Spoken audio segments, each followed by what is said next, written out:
Super Supportive by Sleyca. Chapter 68 The Warren.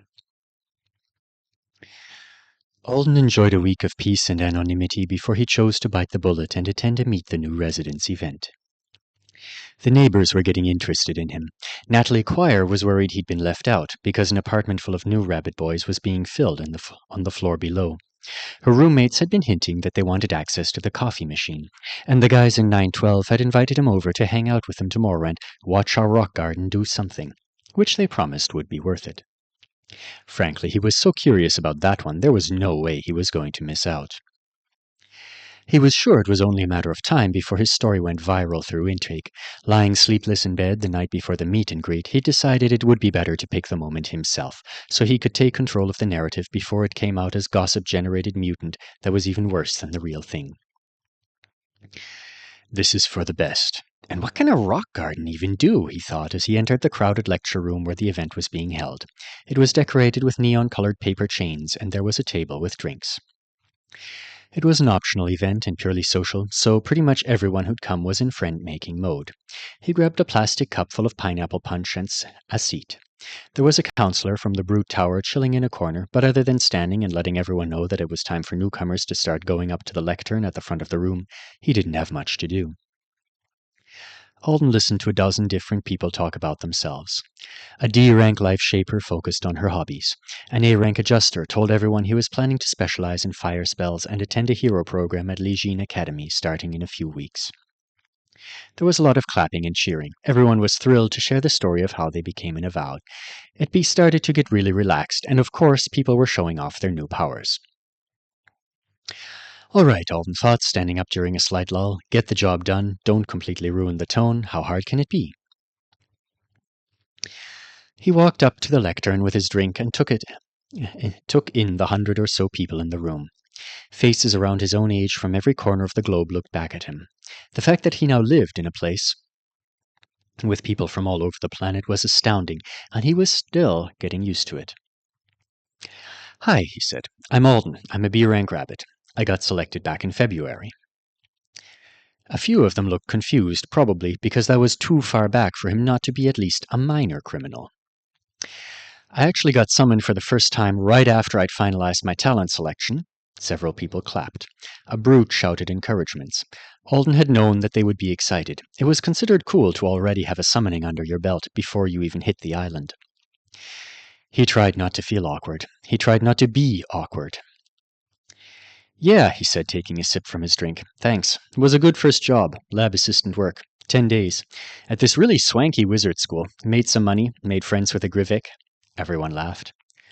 No, I really did. She's great. I called her last night and she was so excited. She said she'd kill something in my honor. They laughed again. Well, I guess it's hard to understand if you weren't there. Alden had even toned it down for them. Sophie had actually been in the process of stocking her dinner when she answered his call, which was the most expensive one he'd ever made. Apparently Earth to Sleyca was extreme magical long distance. She'd said she would chase her prey more slowly to prolong its death and celebrate his return to life. Anyway, I got an additional quest while I was there. You rabbits! You need to leave some for the rest of us! Alden smiled. And there was an accident when I teleported to Moon Thagand. It's in the Artona 1 system. It has not much on it. I got stuck there for a while, more than half a year, because the system broke due to a minor chaos incident. People were still grinning, but in an uncomfortable way now, like they weren't sure if he was being serious or not. Mentioning the demons would be too high drama, right? Alden thought it would be. He was trying to keep the story true-ish, but not so detailed or grim that everyone would be desperate to hear more about it. It was hard. The brute intake counselor was giving him a super concerned look and air typing, which made Alden think he might be texting Neha to ask what the new Rabbit Boy's deal was. Since the system was broken, I couldn't teleport back home, so I lived in a vault in an abandoned laboratory to protect myself from the corruption. Spent most of my time studying Artonan. I speak it now. Pretty well, and I thought it would be interesting to prove it by finishing my introduction in that language. This was a completely spur-of-the-moment decision, because everyone else had been finishing by showing off their powers in some way, and Alden would rather be filleted with a spoon. Good afternoon. It is my honor to stand where instructors of minds have stood. That's a polite thing to say in classrooms. I hope nobody will be bothered if I leave on my shoes. While I was there on Kimnor's orbital stone child, Alden blinked. He had his translator set to show him what the English speakers in the room were seeing when he talked, to make sure it wasn't coming out wrong. He hadn't expected the system to translate the word he'd used for moon so literally. I gave the gift of my life's time to observing the trials and discoveries of the good child Kleepak with an Artonan friend, and I nurtured the fruit of the ground in a greenhouse. What the hell, Earth system? Thought Alden, staring at the translation. Are you playing with me right now? Yes, that was technically what he was saying, but that wasn't what it sounded like in Artonan. It was somehow coming across as both stiff and kooky, but it was really everyday talk. The Artonans could lay both of their feet on the gas of the poetic formal when they wanted to. This was not it. He started deliberately dodging words he thought would come out worse, and went on. We were rescued by a team of wizards and devoured, and I've been passing the days of my life here on Anesidora for a week. My main skill saves things. That one was probably my bad. There were a lot of synonyms for preservation. It was hard to pick the right one. It holds things unchanging, he clarified, then switched to English. Well, I guess I'm not quite as good as I think, since I can't make the words come out right. It's just a preservation skill. It freezes objects I hold, and it keeps them safe. He took another sip from his drink. I would rather not show it off. I had to use it a lot on Moonthagand, and I'm kind of taking it easy on things that remind me of that place. Therapist's orders. It wasn't. But it sounded like something she might have wanted him to do, and what else was he supposed to say? The second best idea he'd come up with was telling them all he was abstaining from power usage right now because he'd missed his chance to do it during Lent. Got all the hard parts out. Time to prove I am totally normal by finishing with something less serious. I think I might be really good at pinball. My apartment has a machine in it. Feel free to text if you want to come use it sometime. Done. Nobody was clapping like they had for everyone else, which seemed unfair, really. Alden had spoken a foreign language, and revealed work experience, and friendships with multiple species. He felt he deserved at least a small round of applause.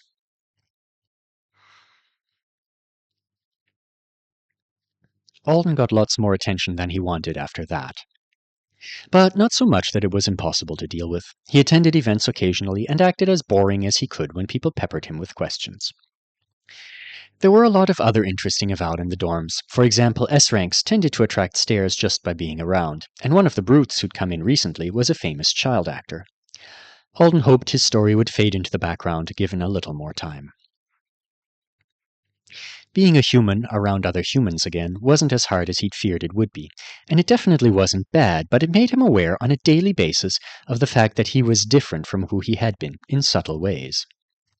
He was more easily annoyed now, snappish by his own standards, even if he didn't think he'd hurt anyone's feelings badly yet. It could just have been his lack of sleep and constant discomfort taking a toll, but he was working on reining it in anyway. He'd always considered himself fairly easygoing, and he'd liked that about himself. He wanted it back. Other changes didn't trouble him as much. They just left him confused. Crowds were different now. The noise bothered him. People bumping into him didn't at all. It was the reverse of his previous feelings, and he didn't understand what psychological process could have made it happen. He cared a little less what people thought of him. He cared a lot more about his own physical comfort. The last fact amused him to no end once he realized it was an actual phenomenon he was experiencing. Alden was now someone who actively appreciated cozy sweaters and perfect temperatures and pleasant smells. It wasn't like he'd completely ignored those things in the past, but he'd definitely never been a person who could just sit around enjoying the fact that he had on a warm pair of socks. It wasn't even some emotional grateful to be alive thing as far as he could tell. It was just that the nice socks really felt nicer than they had before, and cinnamon smelled better, and colors looked more striking. He didn't know what to blame for it. Maybe his long stretch of deprivation and discomfort had sensitized him. Maybe Rororo's healing sessions had done something to him. Maybe it was because physical pleasure was now always contrasted with metaphysical pain. Whatever it was fun. He could make himself noticeably happier by digging his toes into a plush rug, and so far he hadn't gotten tired of it. He was also more introverted than he'd been previously. He'd never been the life of the party, or wanted to be, but he was quiet enough in groups now that people had begun to mistake it for actual shyness, which was working out surprisingly well for him in this setting. Alden lived in the part of the dorms affectionately called the Warren, surrounded by rabbits, and a lot of rabbits were empathizers. They liked their appeal points, they took extras, and plenty of them hadn't denied the system permission to include the personality alterations. They almost all wanted to be friendly, cute, and social. Being the shy one on Team Rabbit was triggering a lot of outreach and inclusion efforts from people who were unnaturally good at reaching out and including. He got a haircut from the girl downstairs. It was shorter and more even, a definite improvement, but it still looked more tousled than he'd expected. She informed him that, since he wasn't going to be getting summoned for a long while, it was magically designed to maximize his features according to average human tastes.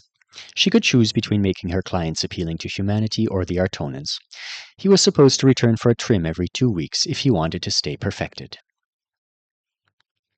One of the hairstylist's roommates did makeup and had tried to interest Alden in under-eye concealer, but he'd refused. The hair was enough. He'd just wear his new insomnia chic look with pride. Meanwhile, the guys in 912 kept finding new excuses to invite him over, even though the rock garden was in its dormant cycle. The garden was actually a see-through table, full of what appeared to be colorful rocks in a bed of sand. They were in fact alien life forms that were popular decorative elements on the triplanets. Every few days they woke up, sprouted legs, and sort of gently did battle with each other for desirable new positions in their habitat. Lots of rabbits came when it was wake-up day and ate takeout and placed Argol bets on which of the rock creatures would come out on top. Having money to blow, even if it was just the standard stipend for most of them, was novel for many kids in the dorms, and rabbits liked money a little extra anyway. It was supposed to be one of their class benefits, after all. Gambling was popular. What Alden had lost betting on a sleepy blue rock, he made back by defeating people at pinball, except for his new nemesis, a C-rank speedster girl from the Brute Tower who was on a mission to crush all the non-high ranks in intake at their favorite games with her stupidly fast reflexes. She kept beating him, but he was gaining ground. She was very confused about it. Most people didn't have their hands specifically overclocked, unless they were something like a meister who played musical instruments. Alden hadn't told her that his were enhanced. If all of that wasn't enough to keep him busy, the girls across the hall seemed to have adopted him as an honorary roommate. It was a rare honor, since Natalie's friends expended a lot of energy keeping people away from their overly appealing S-rank kitchen goddess.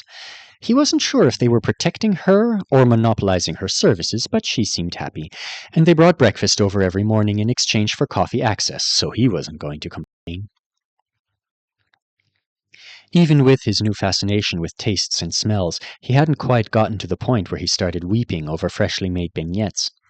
But he could see it coming when Natalie leveled up a bit more. She was seriously focused on leveling already. She wanted to max out Cook of the Moment, and add on some sub-skills that would help her tailor her meals to be perfectly nutritious for her clients. One day she was going to be the universe's best personal chef. "You know you're building yourself into someone who will basically always be working for the Artonans, right?" Alden asked on the 5th morning after his self-intro speech. He was making everyone's coffee order while one of Natalie's roommates rearranged the furniture in the living room.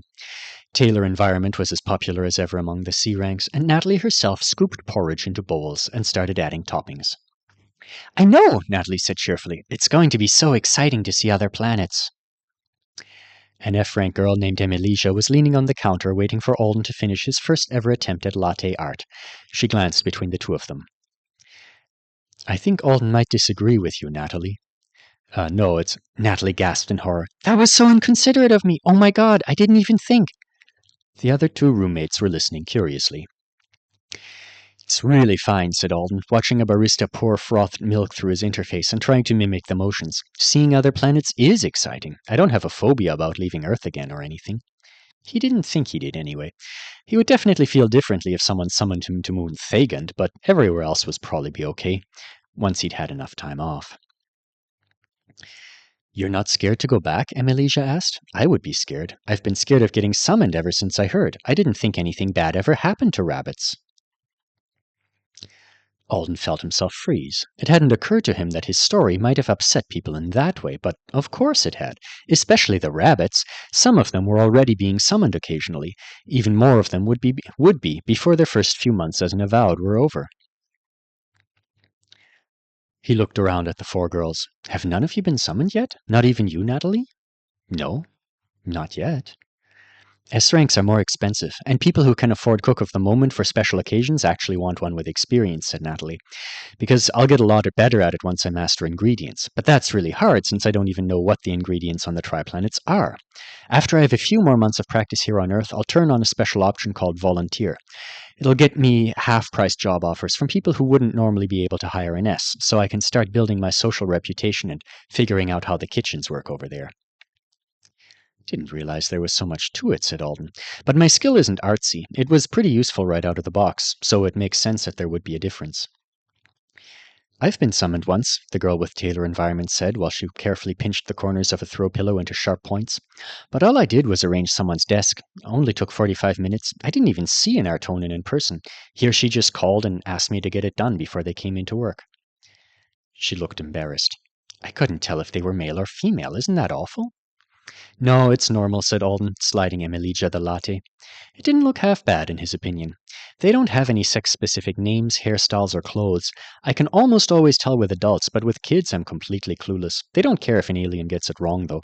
Most of the time they don't even bother to correct you. Were they nice to you? Emilia asked. Alden considered the question. Were they nice to you? He tried to remember how he'd felt that first day, what he'd expected and feared versus what he'd actually experienced. Apparently he'd pondered for a little too long because all the girls got really quiet. Sorry, he said. I met a lot of Artonins during my main job at the college helping with the entrance exams, not the one that went wrong. So I was taking a minute to think it all through and give you a real answer. They're just people. Some of them are terrible, some of them are great. Most are somewhere in between. The difficult thing is... What?